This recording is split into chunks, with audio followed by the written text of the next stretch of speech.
నాక ఈసీజీ తీస్తే ఇంకా హార్ట్ బీట్ లెవెల్ ఎక్కువ కొట్టుకుంటా ఉంది, అది బాగా కొట్టుకొని ఒకటేసారి ఆగిపోతుంది అనేసి డాక్టర్స్ చెప్పడం జరిగింది. ఇంకా ఇన్సలెన్స్ ఇచ్చి ఇక్కడ చర్చ్ హాస్పిటల్లో ఫస్ట్ మమ్మీ ట్రీట్మెంట్ తీసుకున్నాక వాళ్ళు ఈమె కండిషన్ చాలా సివియర్గా ఉందమ్మా, మీరు ఎంత తొందరగా హాస్పిటల్కి తీసుకెళ్ళి ఇంకా మంచి ట్రీట్మెంట్ ఇస్తే ఆమె బతుకుతుంది అన్నట్టు చెప్పారు.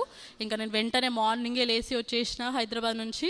అంకుల్స్ వాళ్ళతో మాట్లాడిన తర్వాత ఇంకా మమతా రెడ్డి హాస్పిటల్కి తీసుకెళ్ళి ఆమెకు చెప్తే యాంజియోగ్రామ్ చేయాలమ్మా, ఈమె చాలా సివియర్ కండిషన్ ఉంది ఈమెది అనేసి 2D ఎకోలో చూపించి చెప్పారనమాట. ఇటు హార్ట్ సైడ్ మొత్తం నర్వ్స్ అన్నిటికీ బ్లడ్ సర్క్యులేషన్ లేదు, సో ఈమెకి ఎంత తొందరగా ట్రీట్మెంట్ ఇస్తే అంత తొందరగా మంచిగా అవుతుంది అని చెప్పారు. ఇంకా నేను వెళ్ళి రోహిణిలో అడ్మిట్ చేశాను మమ్మీని. యాంజియోగ్రామ్ చేశారు, 15,000 కడితే. చేశాక దాంట్లో నాకు లోపలికి పిలిచి చూపించారనమాట.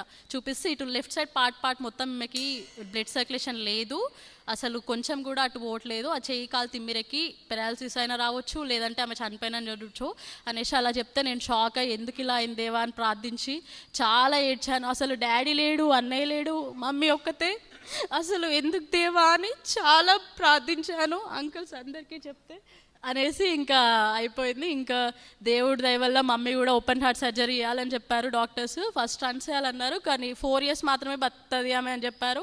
మమ్మీ నాకు ఎప్పటికైనా అవసరమే కదా అనేసి ఓపెన్ హార్ట్ సర్జరీ ఏమని సెకండ్ డిసిషన్ తీసుకొని మమ్మీకి ఓపెన్ హార్ట్ సర్జరీ చేయించాము. మమ్మీ మంచిగా ఉంది ఇప్పుడు దేవుడి దయ వల్ల. మీ అందరి ప్రార్థనలు, ఇంకా అంకుల్ ప్రతి వీక్ మంచిగా మీ అందరికీ ప్రార్థనలో ఎత్తిపట్టండి అనేసి మమ్మీ పేరు పిలవడం జరిగింది. మీ అందరి ప్రార్థనలు, అంకుల్ వాళ్ళ ప్రార్థనల వల్ల మమ్మీ మంచి బతికి నాతో ఉంది. థ్యాంక్ యూ అందరికీ.